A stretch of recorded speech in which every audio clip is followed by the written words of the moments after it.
Again, I'm Twebaze Johnson Matusa, and here representing our team, the NRM committed cadres, who are such a big number that may not have turned up today.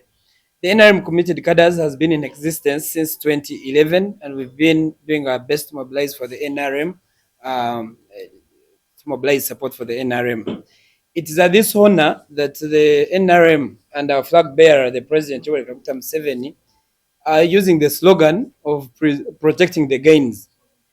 We as the NRM committed cadres have thought it wise that we should protect our own gain where we fall as beneficiaries. And this is none other than coming out to celebrate the 28 years of UPE and even USE. USE started in 2007, but we feel when the president gave us UPE, after 10 years, he realized maybe secondary should also be given an opportunity for people to go ahead. So it is at this great honor that we invite all UPE, USE, and somehow, somewhere, the State House sponsored students who are beneficiaries, and we come up and say, we are using a slogan of Singati Yaligwe Muzeyi Tetwandisomi. So whoever feels is a beneficiary of any of these projects of free education, we are calling upon every one of you, our OBs and OGs, our dear friends, the people that benefited from this important gain of UPE and free education on the 23rd of November 2025 at Kololo Independence Grounds. Let's meet there and network. Let's be there and socialize and maybe make one statement of saying thank you so much, President Yoweri Kaguta Museveni, for giving us an opportunity to study. And it is on that same background that livelihoods of very many other households have changed just because of this important free education. Then the other thing, when we talk about free education, I want to tell you by 2028, now 2025, where we mark 28 years of free education, this project has produced wonders for this nation. We have very prominent lawyers, we have very serious businessmen, we have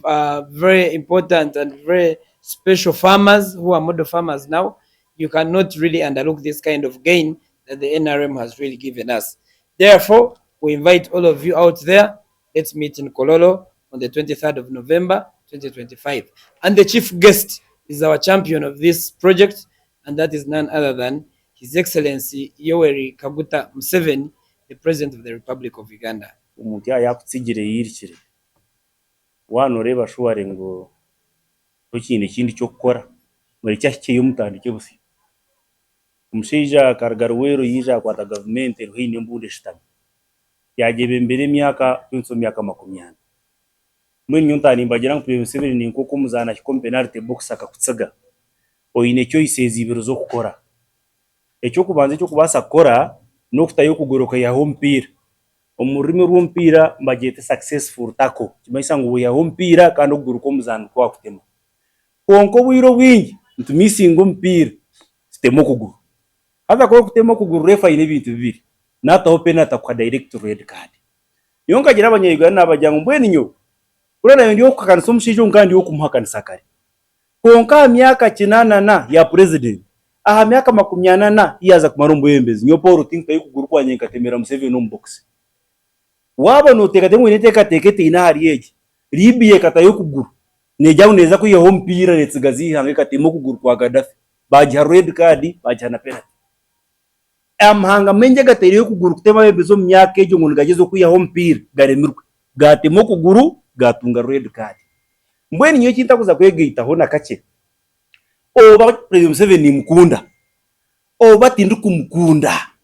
konka habwa Uganda timfuta yukuguru kwa nyenkati mu mushija amakugura myaka 8 murecha gende warare he turabutandikiraho abakwenda kwakana abakwenda kwikereza yuko mushya banza tebo mpira tugarike mutuzane dakika 9 nani nkunga abanyuganda mwena ngutakoresho beze twarebere namuisho ranga tuyambire tware yukureberaho munso mu namuisho gituti twarabagerezo kutema president amagura myaka 9 batunga red card amanga tugaru nyowe ukapawura baho tindu kubasa kora nshobe Yoweri Kaguta Museveni tumuhaka rurutwe n'abanyuganda agartya twebe mbere emyaka yashikamu neyahezo mu ntebe nka Uganda tuwete ngakora nshobe tugumisirize emyaka yona iri ntire mwe bisanja kimwe bibiri apana nani shaba mureke abo burungi bwa Uganda, not political colors. Kiri mu yero, kiri mu buru, kiri mu green, kiri mu Uganda. Bwa Uganda, Yoweri Kaguta Museveni. Gentlemen, politically speaking, I was like, the president has been here for some good years. And when you defeated hands down, the best choice is to accept. Maybe I'm a coward, but for me, I accepted that General Yoweri Kaguta Museveni should take this country to some levels at least. We have seen the progress and we would love to keep it. Protecting the gains is the theme, but we are picking education as the one to celebrate, at least for this time. Many will celebrate the rest, celebrate roads, celebrate whatever you want, but we are choosing education as our cornerstone to come at Kololo. I gave football analogy in our Nyankole dialect that when a striker leaves you as a defender and he finds himself in the box, you have two choices. You can either put there your leg. When you get the ball, it's a successful tackle. When you miss the ball, you're given a straight red card and a penalty. To me, General Yoweri Kaguta Museveni is now in the box. At 80 years, you're in the box. 40 years in power, you're in the box. So I can't put my leg there. I don't know what will come out. I may miss the ball and I hit the leg. The outcomes are deadly. Libya tried it. They thought they were going to get the ball and probably spare Libya. But it couldn't happen. They took the ball and Libya is no more. We have seen these examples with our own eyes. NRM committed cadres is not just a pressure group under NRM. It is a committed generation. And you know, during campaigns, all these pop up. NRM committed what? NRM, we are together. NRM Twekunganye group, we are not part of that. We believe in what we are saying. It's a conviction. We stand on the conviction to make our political statements clear. We are not here for short-term gains. That's why we went to the president. Let me tell you this. We secured disappointment physically. We saw the president with our own eyes. And we said we are not even going to ask for a Lazar bread. Neither are we even going to ask for a shoe. We said we are going to ask president to come at Quran. We say thank you. I'm in front of cameras and God is seeing me. We didn't ask for anything. All we asked for is this. We said we want to make a political statement at the national scene. But also we want to say thank you, Your Excellency. So please, media, I want to tell you this is a generational cause. At your age, we need Uganda at least.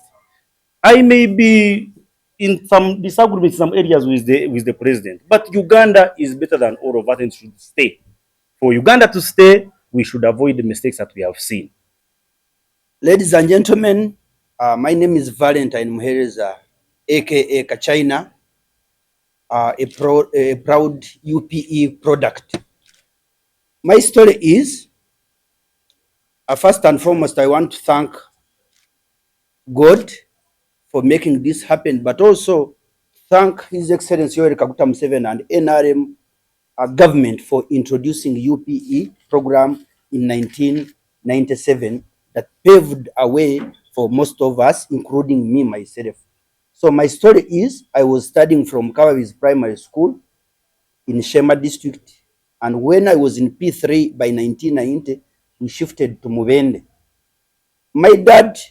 was a disabled person, and it was due to polio. And I also want to take this opportunity to thank the government of Uganda for fighting 6 killer diseases, including polio, that at least now we don't have many people who are affected by polio. But my dad almost failed to pay school fees for us because of disabilities that were caused by polio. So I thank the government. But also, I lost chances of going back to school because when we shifted, migration has challenges. So among them, our parents could not pay for us. So me, I left school 1990 until when government introduced UPE in 1997, that I was able to go back to now Manyogaseka Primary School from 1990 to 2000, when I completed my primary, and I managed to score second grade where I got 14. And due to those good results, I was able to join Kalamba USS, where I started from 2002 to 2005.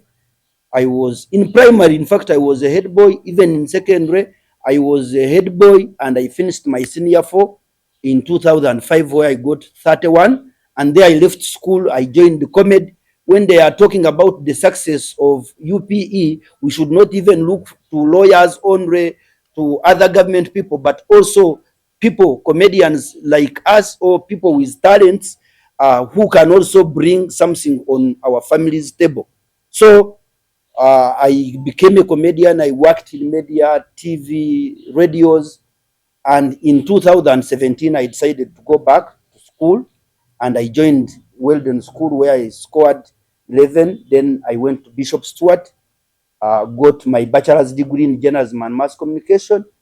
Then now I'm doing my master's degree in diplomacy and global studies at Victoria University. But all those, plus the other impacts I've made on society, is because of the good foundation that was brought in by the by NRM government, and that is UPE in 1997. So I want to take this opportunity to thank NRM government for bringing this, and later to introduce the USE in 2007, that is also helping people, but also the State House is helping some other university students also to pursue their bachelor's and master's classes. So I call upon Ugandans, whoever has benefited from ninye akatufurira Nelson kandi nakuletera amakuru marungi amakuru agampaha agotini kubano jino misho no kuferwa ati ori okwempaho ori omwe umbaganyirwa mu ntekateka ya government yareserwe owitinisa Yoweri Kaguta Museveni ya universal primary education hamwe na universal secondary education obuherezo obwempaho owitinisa Yoweri Kaguta Museveni akabasabana jino misho no kubutandikaho okwempaho mwaho gwa 10 cyenda na mushanju kandi nyina kumanyisa ngo ni bingi abaganyirwa mu ntekateka ejimpaha abantu bingi munonga bari mu offices agamani bwanyuma yo kuzo mu mashomero kandi bakatunga obuhereza obwabona bashome hatiya nyina kumanyisa ngo mwana wanje abwanyuma y'abantu abamwe kureba ngo umuremezi wihanga akuzire ikintu cy'amani munonga nashaka kuri ikintu cy'amani munonga okushomesa abantu abatarimo na bamwe okurabira mu ntekateka mpaho hatiya arigireyo aba NRM committed cadres batebekanso mukoro gw'amani munonga okusima owistinisa Yoweri Kaguta Museveni tababurwa bari kugira ngo tata we bari munonga abo futekaho intekateka ejimpaha ya UPE kandi hamwe na USE kandi munywani wanje omukoro ogumpaha ogubatebekanise okusima president Yoweri Kaguta Museveni uguza kubaguri omurembo rwa Kampala omushayi ekyakororo kandi okugira abatebekanisa abo mukoro ogumpaha nibagira ngo omwebembezi wihanga Yoweri Kaguta Museveni yamaze kubona confirminga nko mugenyo mukuru hatiya aba Western Uganda aba kwise batebekanisa omukoro ogumpaha harimo omukuru says mwetware ni district speaker abwa district eyakirihura kandi ni coordinator wa NRM committed cadres kandi uburi abampaha bandi harimo omucyara inid mwesije ogwampaha n'omucyara w'amani munonga abona n'ujo mucyara Lilian Korutaro kandi nabandi bingi munonga omukoro ogumpaha gwa Western Uganda wabura abampaha no bakwemera national coordinatinga NRM committed cadres omuburengi rwizoba konko mukoro ogumpaha no gwihanga ryona so iyo mwana wanje kwise nandeba oriyo mu region yona yorumu ni bakweta okwijja mukoro ogwempaho ebyo kwezi 23 mu November y'umwaka ogumpaho 2025 mu Kishayi ororo nibasa kubori okwempaho orumwe turashomire mu primary mu program ejimpaha yabona bashome konka aho munyabuzare wawe washomire mu program ejimpaha wayambirwe program ejimpaha so nabo cyo munywani wanje mwena mwije unakore mpaho base ko nsima president Yoweri Kaguta Museveni kandi ni byingi ebirabe bya mukoro ogumpaho kandi ojuka nti omwebembezi wihanga Yoweri Kaguta Museveni ariyo mukaritango yo kureba ngo yagaruko mbwebembezi umwaka wa 2026 birashatu nagume so ekimpaha ekyo kusemba bakora nico kimwe ekirayambe kureba ngo protecting against ezo mpaho NRM ezekozire so okurigirira RCS mwetware na Lilian Korutaro hamwe na madamu Inid mwesije nibakweta okwijo mbwingi na muno uri mu Western Uganda kandi uri ko mbicuke bitari bimwe na bimwe na niwe bakweta okwija mukoro gumpaha byo kwezi 23 mu November jimpaha 2025 mu Kishayi ekyakororo omurembo rwa Kampala. manya butosha nyabaramwe entasime shango bro wajya ejo niyo shonga abwenki nyowene iwe tushemerere kusima government ya NRM hamwe na president Museveni abo kututera wenteka teka nungi eyo wegese nyabaramwe imwe abashomeiro mu nteka teka ya UPE na USE kurugo mu rukumu rwenda cyenda na mushanju nangwa ne 2007 nyabaramwe mwije twatansize hamwe sime muzeyi abo kutkorera nteka teka nungi ejo ebiro 23 yo kwezi kwa 11 2025 turiyaba turiyachishayi kororo ceremonial grounds aha mukoro ugurije kubagwebembeirwe beshumba wenyine yo wereka kuta Museveni nabandi bebembezi manyo mutwe gwo mukoro guno kugira nkuratarabe iriwe ito twakushomere nyowene iwe abashomeire mu UPE hamwe na USE nyabaramwe mwije twerundane abo kubeki ni cyango munonga ubundi rubeshumba Museveni nawe akashemerwa hariho kintu kirungi ko kusima muzeire abo kuba muzeire wa musima nawe nakongere bindi jagala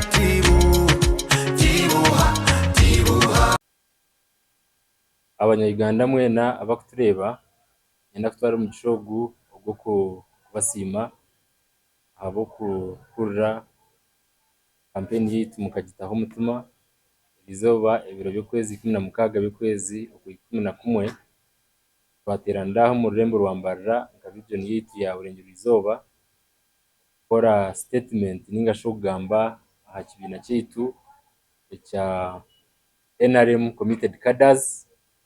kwinesha genderwa cyo kusima president wihanga abo kutandikaho kushoma kwabona kwa UPE hamwe na USE abandi nibagiye tabona bashome yatandikira mu mwaka gwa 19 hamwe na mushanju urwo mwaka ogwo izo bantu bara imyaka 28 itwenka NRM committed cadres tukajokera abagenzi bitu bona twashaba umwembezi wihanga ngo nitwenda kumusima aizo bari ya Sunday erikwija nabwecyo abanyamahurire mwena abari mu Burengero izoba nitwara umugisha gwo kubakira kandi no kubamanyisa ngo aha timu yitwine national coordinator habwa umukorogu hamwe n'ekibina cyitu cya NRM committed cadres twine chairman witu urukwebembera ekibina cyitu aringo rwihanga nabwecyo tujagamba nimwe ababurengero izoba kubamanyisa ngo umukoro nukuza kubaho kandi ntwenda no kubeta bongeraho kweta kubona kubekwa biriho kubamanyisa ngo ntwenda ibiro 23 twena zo mu cyayi cya Kororo Independent Grounds sime umwembezi wihanga abanyamahuriro twabatangirana banyeta Paul abaho ngenza arwa ya Kiruhura kandi nashemerwa okubabuganira izoba none abagenzi banje iyo nkuru yo kwihayo igenderwa kimwe cyo protecting against umuryebyo harimo okushomesa abana umunkore yabona bashome n'amazime katandika 96 twatandika n'abana bano mu family konka 96 bagira ngo ubona bazeyo na no kushoma kwabo no kumusiniya twatandika 2005 tugizere ngo twabasa kurundana ngo utuzikija kororo twabasa kurundana kintu cyora ngo twakireta kororo oyireho ukweta abashomere umunkore yabona bashome bakija kororo dene jogeine se kagire bitu n'amazima kandi umite twine kuma abana bakashoma baba nabwo icyo ko mushuganisa wihangariyo na ahabo umukoro ubwe birabe na 3 kwezi 11 ahi president yowereka guta Museveni hembo gwenzura ikirize ko mugenyi mukuru imbagambera ngo buri kimwe cyo na kirungi kigenda according to plan kuko entebe kanseri ecyamani kirungubu kinana mukago government egijo umubembezi abanyayuganda babere babasa kushoma kandi bakandika bakaba ari uceka 21 hata itukugambira turi uceka nshanjo nabona ahariga n'abantu bakubasa kushoma kandi bakandika ninkiza n'ecyamani arigire gambo mbere buhwire ngo yone byatsigara ebi movement ekozere bishangiro kworoberwa ahaboke cyabanje cy'abakwete kushomesa abantu bona ashbut mode izire neye bare konke shangira abantu bakubasa gita amategaho bakagatwara cyoma bakagita umwana go bakayaka sente bakamanyo kubakabika n'amazima ebindi bizire byakurona be barekore ngutunka engineers tubihira mu rubona bashumba bakore nguto bakendeza ahare by expense abakore gari yo mwika engineers ba UPD babingi nababona bashome nabo iki bitukuzire byona ushangiro kushoma ko oire tonyizo rujegere dene cyukinduka kikinduko mbwira mwene tukashitama twajya ngo tukakorera cyo mushijo ubwo mu karuru aho ko bwire ba campaign byo muri jaye tizine riyo bayetero gajya tunaza tutaho kiriya ko ngitugizire eki twakorera muzeyi niki yakwija kareba namayisho no kupunga abanyayuganda tukabajya ngo 2023 kwezi 11 mwije kororo tugira umushinjo gunguye bari abenye ntumushaba mbwenu mzeyi tukushaba mbwenu mzeyi tukushaba mushano akapa mwini tujye for the first time mu byafayo katwe to muntu kukikira rahango munsi tizire kumushaba this time tizire kumugira ngo yebare ababembi 10 abi Yesu yatambira hakati ya mukomo wenka Yesu cyamutangaza atkanatambira 10 umwenda gugura abanyamahurire kabatambira 10 umwenda gura abanyayuganda muzeyi katambira 10 umwenda gura umwenda kororo hakiro umwenda kagubure kunga ntwendo gumuntu omwe kororo hazo umuntu omwe nanisha bango abenyowe kandi abiwo guhagarikira akajya ati Yesu yebare mbweni twenda garuka yo kororo kusima president ngiyebare nabwe cyo abantu b'uburenge bwizoba turuguru turi West Nile turi mu East Toteso na Mbare na Busoga turi mu Cyenjo cyo turi Bunyoro turi Burambe hone nabo cyo ntubeta ebero abakuya na bashatu nsande irizo nsande mbweni sande gere kwije mu mikacyane sande gere kwije no twija kwantsa kororo ceremonial grounds ntubeta mwena ntubutreze bwingi tubashaba ngo buri umwe nshonga mutume kwija kusimira president konka bona bashome neja kuba ebembira umusho kandi wari mu gishogu mbakire abanyamuhorere mwena na munonga baburengera bizoba amazina ni banyeta twebaze Johnson Matusa kandi nye chairman wa NRM committed cadres kibina ekiriyo nchebembera umuromo gwo kurundana UPE na USE beneficiaries umuyanga ryona ntirande kororo ibiro byo kweza 2023 ku 11 ahacayi echa kororo independence grounds nyenda kubahameza ngo NRM committed cadres tukatandika umwaka wa 2011 twagezaho kurondera NRM ubuhagizi ahagurus route levels konka 2025 NRM yijane kitegateko cha protecting the gains mbwenu kurinde ibyo byabire twagize nuko NRM ari kugira mbwenu icyo twategateko muri yebyo shomere NRM yatushomesa President Museveni yataho bona bashome ya primary yari ngukiri kumara yatera ya secondary yari ngukiri kumara yataho na ya universities muri yebyo twina abana benji abashomeire mu State House tugira ngo bamba protecting against itwe ngaba beneficiaries ninga baganyira umuntu egateka yabona bashome itwe tukabaho n'itwe tukarinde icyo twakwatsiwe cyo kushomera busha twargane egateka yo kugira ngo nga katwete President Museveni tumwete mucishayi kororo tumushabaije mweyoreke cyo kubanza akatushomesa benji tari kutumanya biyashomese mweni tutumye nguturuhure turuho president omugaini zone zoine as Paulo yanagambaho enguto nungi amashanyarazi obusinge ukongeraha bientasia nebi byona twino butabukwataho ninga kubireba na meisho kubukwatsa hengaro ninga kubireba na meisho tugira ngunga konka bona bashome iyi nabagiganyirwa mukanda baro kandi batari bantu bake munonga n'abantu bengi munonga kandi bo muhendo mwihanga hatu waza kureba lawyers prominent lawyers abarukoze mushangwe muhango bagaraba umurubona bashome gamba ba engineers zo muri ba doctors professional doctors consultants mwarebaho mucyara shize communications officer and consultant ni product yabona bashome mwe tugira ngo abantu babakabarho mureke tweterande kororo tugira ngo kitindisa president nguye bari kushomesa turho turije second idutwe ngatubanze twesime tumanyane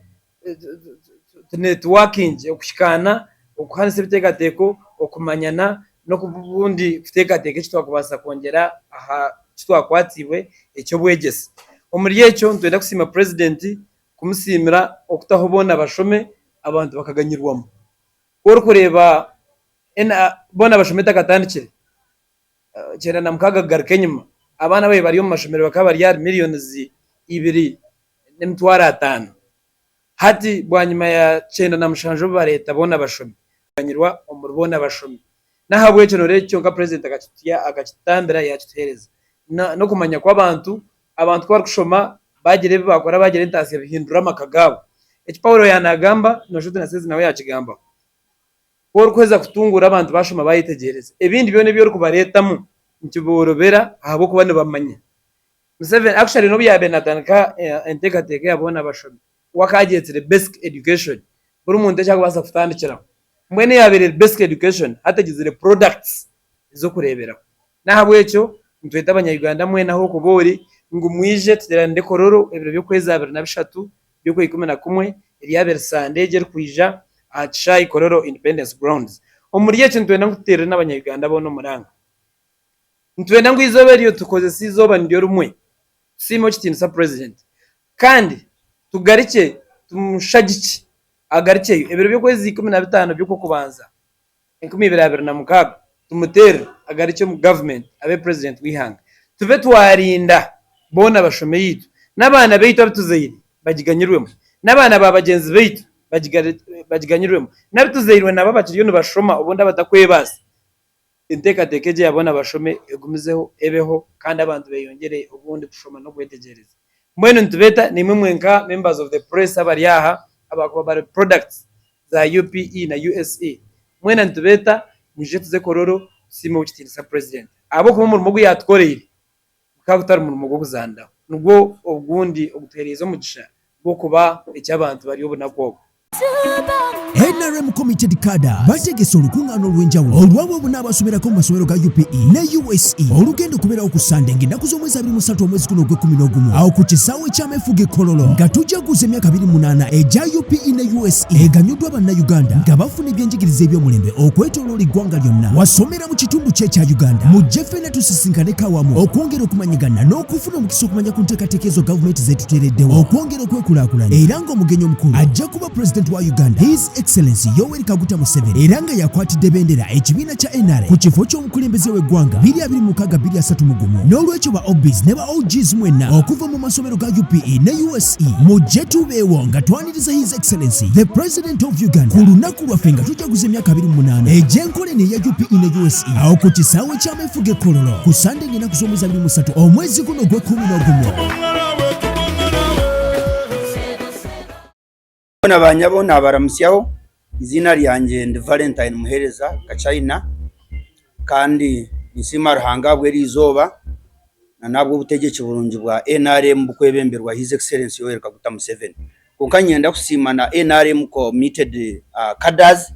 abwa initiative eji n'ekiteka tekeki cyo kusima president nyine nko kumwagamba theme yobo burune yo kugira ngo protect the gains so mwapikinga ekintu kimwe mu bintu byingi ebikozirwe NRM government kandi nanyahindi beneficiary ninga nko mumbaganyirwe NRM mwene story yanjye briefly neha kandi NRM na UPE ekanyambe nkani nshoma ndiyo mu primary 3 kababizi primary school ahinkuzaro ninga shicweke kintu zarwo mu rushema konka kunabe ndiyo mu P3 twafuruka twazambende okufuruka kwinebizo byakwe ibikuba biruho kandi unfortunately tata wanje akabari aine nobure mu bwingi ubwaresirweho polio nambwe ninyanda no kwesogo mugisha kusima government ya Uganda rukorabira mu kitongore cye byamagara kurwanisa polio na other 6 killer diseases konka ikarwanisiza kimwe polio ninjangwe bicweka nkacenda rigane kakora ki kahumwihanga abo kubito kushoma kwito kurema kimwe abana binemawe nabando kurema kikarga ndamutata wanje akariyo ainoburemu kandi ubwaresirwe polio mwene hati abantu abine polio bakacendera ntabwo cyo kutwakire mu rumbende nashoma yeta memwe na nasinga no kusinga kufuruka kwagira challenges nyingi na no kugira umuzira inoburemu cyandetera narwo mwishomero rukumi rwenda cyenda na mushanju UPE nuko kwija kwizire nashaba bazire banye ntati sente kuzabe nzozi beziremere ubu UPE yija atari ukushashura mu nkirize mu mpumugisha ngarike yo mwishomero nshome nuko kuza manyoga seka primary school mu rumbende yabera umubende konkatu bakagishara yabakasanda nagaruka na joining cyakashatu ngarwo mwishomero 19 cyakashatu nagaruka mu 19 na musanzu cyakashatu icyo cyanyamba UPE 2021 nkakora je nkizanye ni 14 super second grade kikanyamba kuzo mu secondary karamba HSS ayinashomera kurwe 2022 kuze 2025 nkaheza sini yakana kandi hatubwe nkarwo mwishomero mpaka ubunyizira bwo musinjogwe ndaye hwire masiko mpaka 2022 post niza nakora ama radio nakora TV kunke kitekateko cyo kushoma cyaguma kiriyo kandi ajya mukana irize P7 je na irize sini yakana nicyo na joining 2017 cyumanyisa nkarwo mwishomero umusini ya 2025 nagaruka 2017 after 12 years naza werde nayo naherize A level ya 11 na joininga Bishop Stuart University ni hayo bachelors za journalism na mass communication kandi hati ndi ya masters degree za diplomas and global studies a Victoria University kunkebyo byona kunogera ngo NRM terarese UPE nchimanyisa nkani nza kuremwerwaho then na nebe binde byizire na other advantages na impact y'inkozo mu society yona ni nsima NRM kugira ngo kurgokwe ngatunga chance yo kweyongera yombwe ni yampo musingi nka umwami Paulo kuyagira ngo NRM eje kareta oiro yo kutambuza uruzegere so ni nsima kandi nyetana nyabanya Uganda twena kwija ubano hururu nyankoro bato kuruhurira kunkumwihangeri NRM na UPE kuyakubine kiyakugasire nangwa hine ekinde kiwaganyirwemo because there is what we call direct and indirect benefits umuntu washomira mu NRM yiza akakora nyense akakora hotel na nabakoramo babaganyirwa munci NRM so those are indirect benefits so mbwe ntwena ntubeta mwije kandi izoberiye cyo mutano bona baganyirwa mu NRM abine ebiba kubasa kugamba president umucyakore yanashomesa parish development model nashomesa myoga hine video za futeka mwe this time aba NRM committed cadres bagenzere mbakunganya videos z'abantu abaganyirwemo so video zo president naza kuba nazikozesa kwegesezaho abantu kugira ngo cyakugamba barebe mudaradara kikakora kikabo kandi video yaka China nayo neza kuba eriyo mu muriyenzo mbwenu ubuyaga bwa China bwona bitiyo no jankusesi abantu mu ruzungu cyoro insesi abantu mu ruzungu muri Nyarwanda muri Nyankore onkebyo byona NRM kandi inkomaho nkwata ebinganyirwemo nanye mpera wabanda abantu